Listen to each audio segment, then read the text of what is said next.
Wander open roads with us as we do a campground review of Fort Desoto Campground in Tierra Verde, Florida.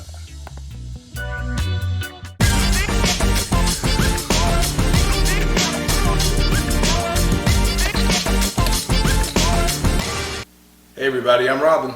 And I'm Miko. And we're Wander Open Roads. Hey, so today we are going to do a campground review of Fort Desoto Campground, which is definitely an awesome place. I mean, first of all. Yeah, it was a place that we had heard about quite frequently, so I was definitely excited to go and check it out for myself. Yeah, Fort DeSoto is kind of one of those hidden gems of Florida, right? You know, there's so many trendy, touristy type of places in Florida, but Fort DeSoto is kind of one that really only locals know about and all that. So we heard about it when we first came down here, and we had to check it out. And you know, it's kind of hard to get into, so you definitely need to make sure that you plan ahead. You know, we booked our reservations months in advance online. And it is actually a county park. It's not a state park or a national park. It's a county park that is just south of St. Petersburg. But I'm telling you, it is an awesome place. Yeah, very much so. And as Robin said, it is one that is hard to get into. Yeah. It's a little easier after, say, April. So between, like, say, April and October, it's a little easier to get into. Yeah, definitely. So, hey, let's get into it. So the first thing we want to talk about are the activities. So there was definitely a lot to do there. They have walking trails. They have places where you can launch kayaks, where you can launch boats. They have beaches. They had paved trails where you can ride your bikes. Yep. So, yeah, for biking and going to the beach, you know, obviously the camping, the boating. I mean, it's paradise, and the water is, I mean, it's almost Caribbean-like, right? Yeah, I mean, it is on the Gulf side of Florida. Yeah. Which is my favorite side. So the water was really pretty. It was actually really warm. Very much what you kind of expect when you plan on being on the Gulf side of Florida. Yeah, definitely. It is actually considered one of the Keys. It's not, you know, in the Keys that you think of, like down by Miami, but yeah, on the Gulf side, those little islands are actually called Keys. So it is actually considered that, and I mean, the water looks very similar to what you would find in the Keys. So yeah. Great for water sports and all that. Definitely gets our check for activities. The next thing on our list is that we like at parks is tree cover. You know, kind of that campground feel versus an RV park feel. And yeah, I mean, it was very tropical, right? Very much so. There were trees in between each site, so you did have a small level of privacy. It wasn't like thick trees, but it was enough to create like some separation between you and the next site. So the tree cover was tall enough to provide some shade. Yeah, not a tremendous amount, because again, it wasn't a lot of trees, maybe depending on which site you picked, but it definitely was very much campgroundy, you know, not like the resort. So I was liking the trees. Yeah, definitely. So the next thing we want to talk about were the amenities.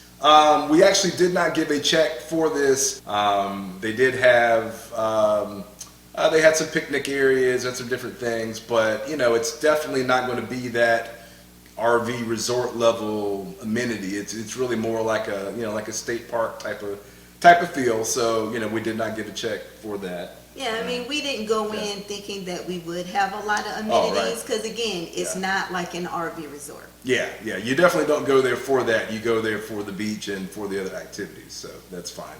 The next thing we want to talk about is the park condition, which I thought was good. You know, the bathhouses and the facilities and things that we went to were good, well maintained.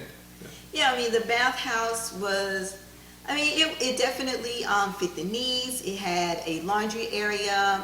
It was clean. We actually did end up using the bathhouse because we were actually really close, and we were trying to conserve water, but it was, everything looked maintained, clean. They had trash receptacles that were actually pretty close to our site. Actually, it was just right across.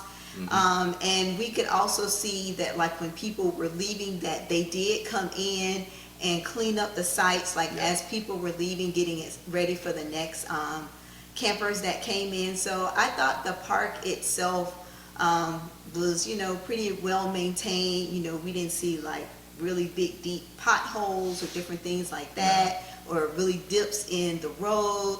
I mean, the sites were, level, definitely. definitely. They were really level. The condition of the picnic tables were usable. So it was really good. Yeah, and that brings me to the next point, which is, one of our qualifications for our rating is full hookups versus like a honey wagon type situation or whatever. And you have to know these are not full hookup sites. These, not full hookup sites. I mean, you're basically on an island, so I mean, I could definitely understand that from a plumbing standpoint. There was a dump station. There was no honey wagon. There is a dump station. But like I said, we were very close to the bathhouse. The bathhouse was well maintained, so we just used that for our showers, and we kept our water usage to a minimum. And I mean, we stayed there for 4 nights, and with 4 people. Yes. And did not have to dump. We just dumped at the end. So. Which was good. I mean, we were prepared to kind of break up the trip and dump halfway through if we needed to, but since we were so close to the bathhouse, it didn't come to that. So I'm very thankful for that. Yeah, definitely. So the next thing we want to talk about is the Wi-Fi cable OTA type of situation and connectivity. So there was no, there is no cable or Wi-Fi, but we did get some good OTA channels, over-the-air channels through the antenna. We did get that because you are pretty close to Tampa, St. Pete, so you are close to a city. And on the cellular front, we had 2 bars with Verizon and only 1 bar with AT&T. So that's why it was good that we had our booster, right? Yeah, I mean, we had the booster. It gave us some signal, but I mean, we really weren't able to do a lot. I mean, I was trying to do some things on my phone, and it was just really slow. So with that, we really did not give it a check mark for cell reception, because overall, even in the different places that we went, like when we were at the beach or, just kind of out, it really wasn't a very strong signal to do things. If you're just checking emails or something like that, it was probably fine, but anything more extensive than that, like trying to stream, no, it wasn't going to work for that. Yeah, so my Verizon phone with the booster, I was able to get 3 bars with the booster, which, that's basic connectivity, but not streaming, definitely not.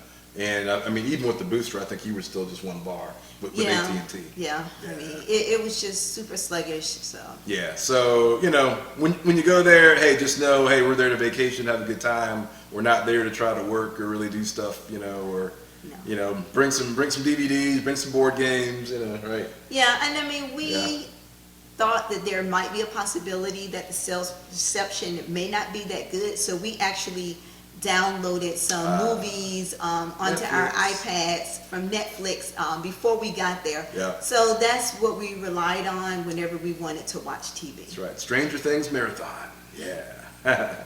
So definitely just know that and come prepared. All right.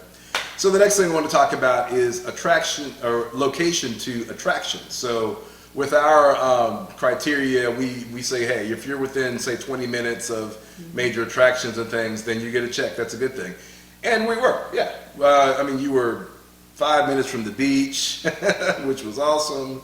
And you were still only, if you go over the bridge there into St. Pete, that was maybe 10 or 15 minutes away, so you were close to Johns Bay, Clearwater, all those areas, South St. Pete.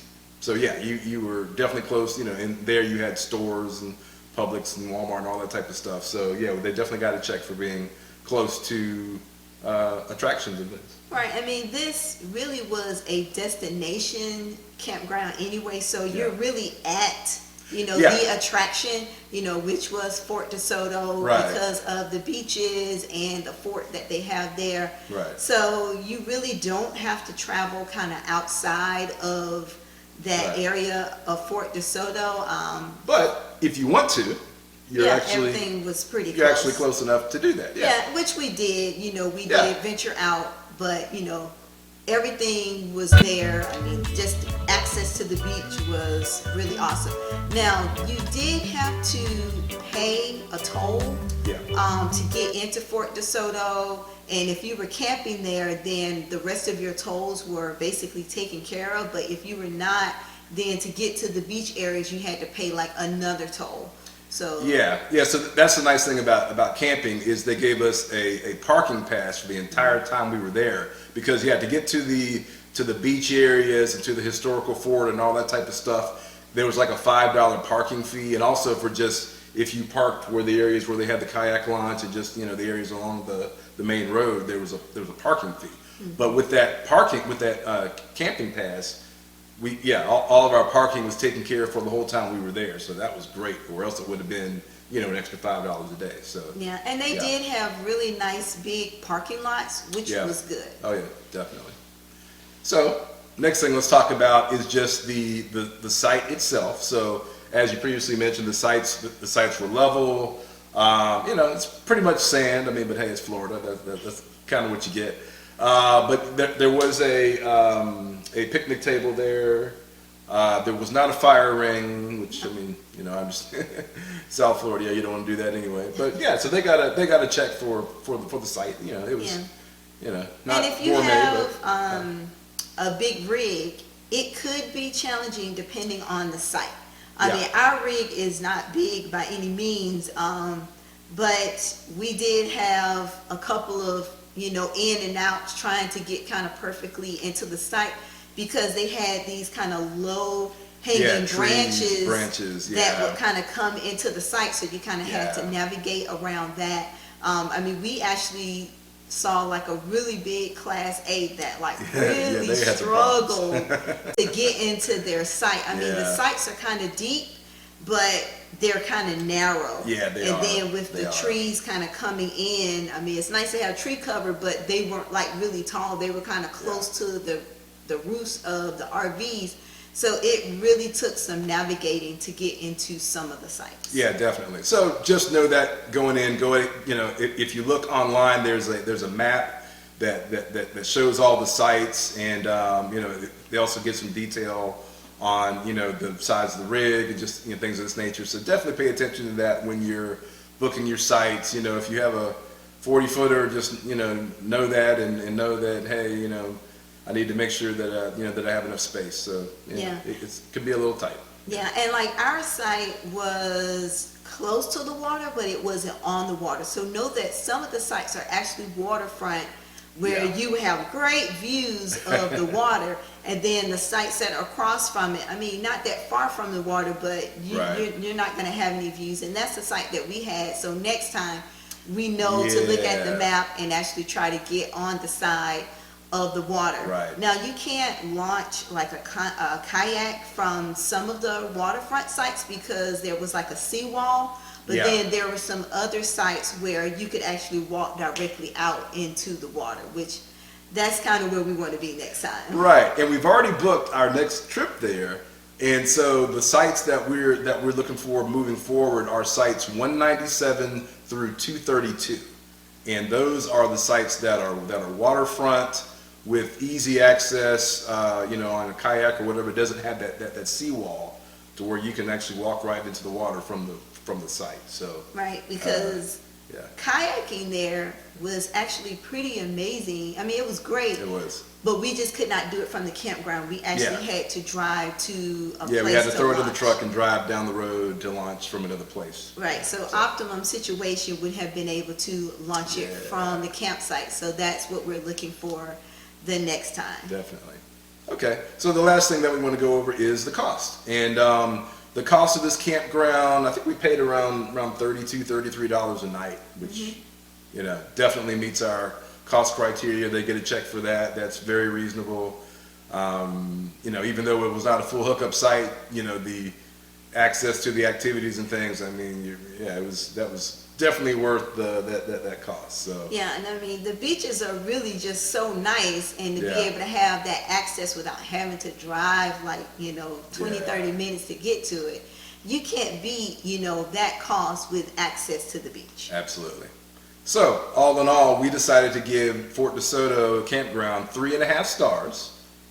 Okay. Like we said, there were a lot of pros, a lot of great things. We did not give it checks for, cell reception and the amenities and a couple other things. But all in all, would we go back to the park? Yes. We've already booked our next trip. Yes. Yeah, yeah. So, you just have to know those things ahead of time. Go ahead and download some movies on Netflix before you go. Go ahead and, just know that you're going to have to conserve water. I mean, just, a couple things like that. And it is a great place to camp. It is a beautiful place. It, like I said, it has that feel of being in the Keys, but you don't have to drive all the way down to the Keys. So, great location. If you want to actually, even do stuff in Tampa, St. Pete, you're right there. So, Yeah. awesome location. Definitely check it out, but make sure you book early. Yeah, I really, really, really like Fort DeSoto. I'm excited that we have booked our next trip, and I really can't wait to go again. I will definitely be better prepared because I was trying to, do a little work, but yeah, I just know next time, hey, I'm just here to relax, and so that's what I have to focus on. Absolutely. So, hey, if you have any questions or comments, please leave them below, and we will see you next time. Thanks for joining us. Wander safely. Be sure to check out our camping apparel and accessories at shopredsquare.com. We also sell on Etsy and Amazon. The links will be in the description. Thank you.